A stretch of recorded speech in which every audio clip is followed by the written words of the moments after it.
हम कथा सुनाते राम सकल गुण धाम की। हम कथा सुनाते राम सकल गुण धाम की।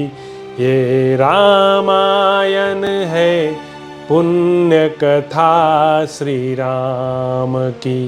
ये रामायण है पुण्य कथा श्री राम की। जम्बूदीपे भरत खंडे आर्यावर्ते भारतवर्षे एक नगरी है विख्यात अयोध्या नाम की। यह जन्म भूमि है परम पूज्य श्री राम की। यह जन्म भूमि है परम पूज्य श्री राम की। यह रामायण है पुण्य कथा श्री राम की। यह रामायण है पुण्य कथा श्री राम की। श्री सीताराम चंद्राभ्याम नमः। श्रीमद् वाल्मीकीय रामायण भारत का स्वर्णिम महाकाव्य। 32वां सर्ग।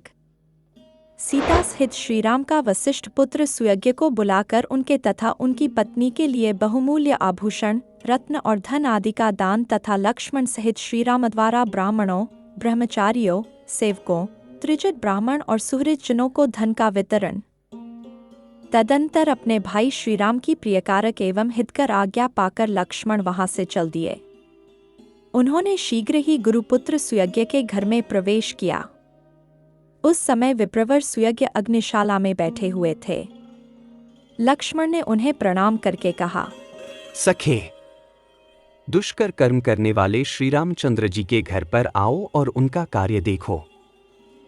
सुयज्ञ ने मध्याह्न काल की संध्योपासना पूरी करके लक्ष्मण के साथ जाकर श्रीराम के रमणीय भवन में प्रवेश किया, जो लक्ष्मी से संपन्न था।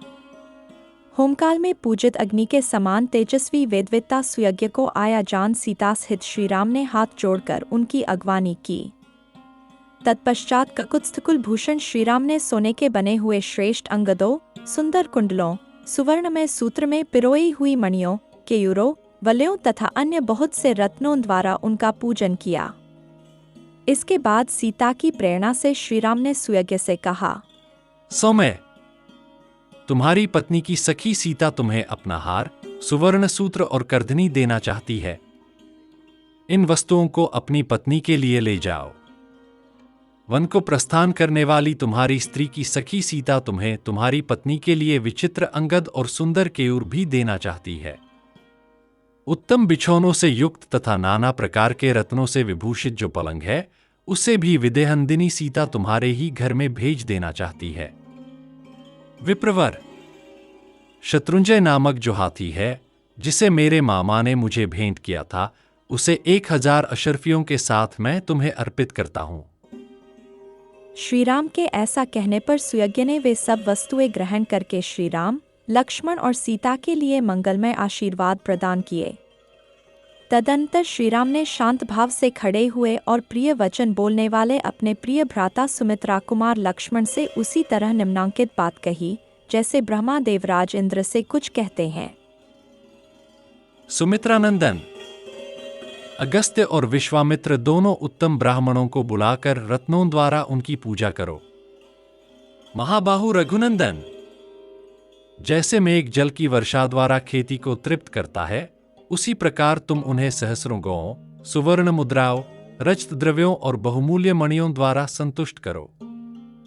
लक्ष्मण, यजुर्वेदीय तैत्तिरीय शाखा का अध्ययन करने वाले ब्राह्मणों के जो आचार्य और संपूर्ण वेदों के विद्वान हैं, साथ ही जिनमें दान प्राप्ति की योग्यता है तथा जो माता कौशल्या के प्रति भक्तिभाव रखकर प्रतिदिन उनके पास आकर उन्हें आशीर्वाद प्रदान करते हैं, उनको सवारी, दास दासी, रेशमी वस्त्र और जितने धन से वे ब्राह्मण देवता संतुष्ट हों, उतना धन खजाने से दिलवाओ। चित्ररथ नामक सूत श्रेष्ठ सचिव भी हैं। वे सुदीर्घ काल से यहीं राजकुल की सेवा में रहते हैं। इनको भी तुम बहुमूल्य रत्न, वस्त्र और धन देकर संतुष्ट करो। साथ ही इन्हें उत्तम श्रेणी के अज आदि सभी पशु और एक सहस्र गौएं अर्पित करके पूर्ण संतोष प्रदान करो। मुझसे संबंध रखने वाले जो कटशाखा और कलाप शाखा के अध्येता बहुत से दंडधारी ब्रह्मचारी हैं, वे सदा स्वाध्याय में ही संलग्न रहने के कारण दूसरा कोई कार्य नहीं कर पाते। भिक्षा मांगने में आलसी हैं, परंतु स्वादिष्ट अन्न खाने की इच्छा रखते हैं। महान पुरुष भी उनका सम्मान करते हैं। उनके लिए रत्नों के बोझ से लदे हुए 80 ऊंट, अघनी चावल का भार ढोने वाले 1 सहस्र बैल तथा भद्रक नामक धान्य विशेष, चने, मूंग आदि का भार लिए हुए 200 बैल और दिलवाओ। सुमित्रा कुमार, उपर्युक्त वस्तुओं के सिवा उनके लिए दही, घी आदि व्यंजन के निमित्त 1 सहस्र गौएं भी हंकवा दो। माता कौशल्या के पास मेखलाधारी ब्रह्मचारियों का बहुत बड़ा समुदाय आया है। उनमें से प्रत्येक को 1,000 स्वर्ण मुद्राएं दिलवा दो। लक्ष्मण, उन समस्त ब्रह्मचारी ब्राह्मणों को मेरे द्वारा दिलाई हुई दक्षिणा देखकर जिस प्रकार मेरी माता कौशल्या आनंदित हो उठे, उसी प्रकार तुम उन सब की सब प्रकार से पूजा करो। इस प्रकार आज्ञा प्राप्त होने पर पुरुष सिंह लक्ष्मण ने स्वयं ही कुबेर की भांति श्रीराम के कथनानुसार उन श्रेष्ठ ब्राह्मणों को उस धन का दान किया।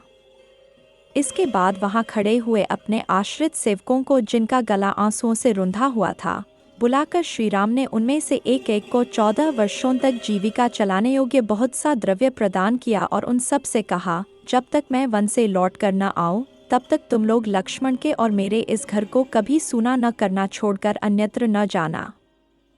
वे सब सेवक श्रीराम वन गमन से बहुत दुखी थे। उनसे उपर्युक्त बात कहकर श्रीराम अपने धनाध्यक्ष खजांची से बोले, रत्न भंडार में मेरा जितना धन है वह सब ले आओ। यह सुनकर सभी सेवक उनका धन ढो ढोकर ले आने लगे।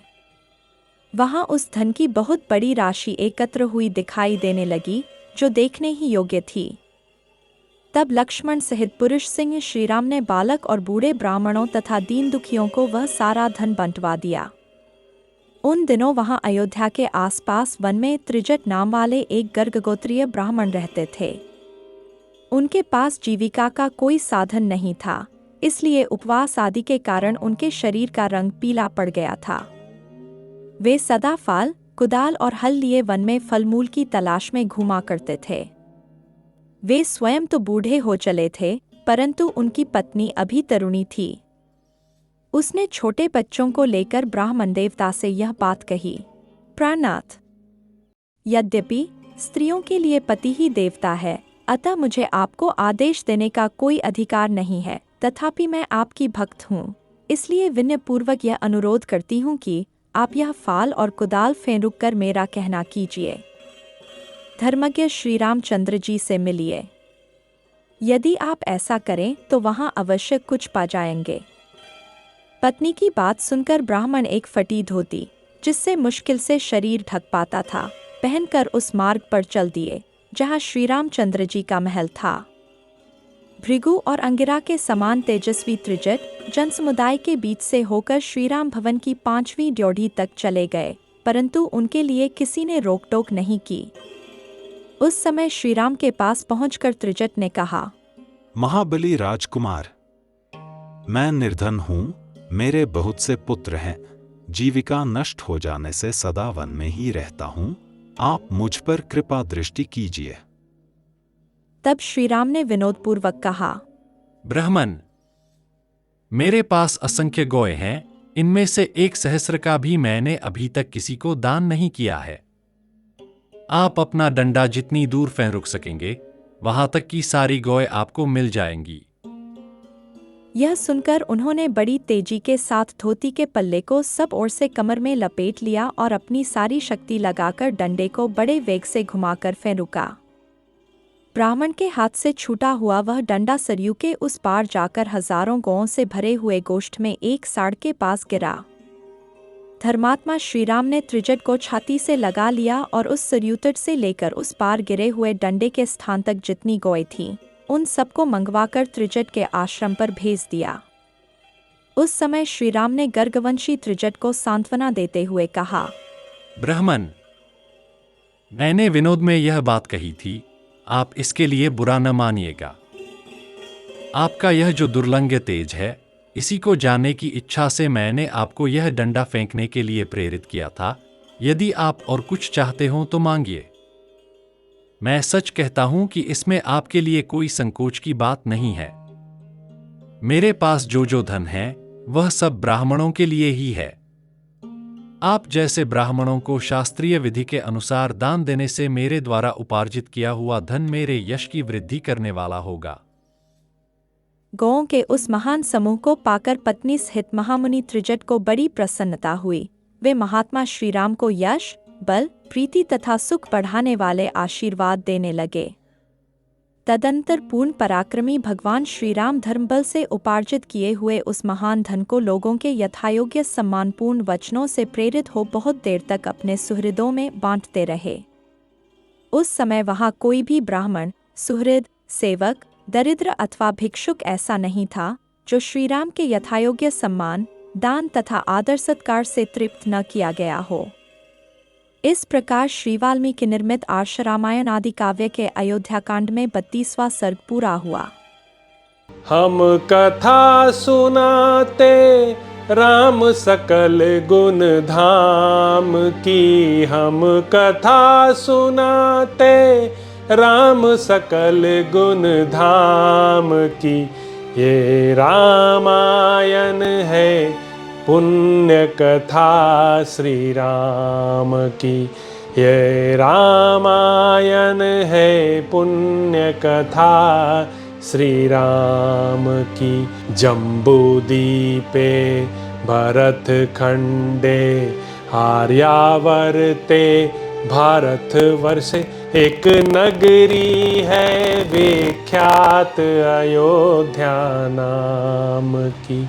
यह जन्म भूमि है परम पूज्य श्री राम की, यह जन्म भूमि है परम पूज्य श्री राम की।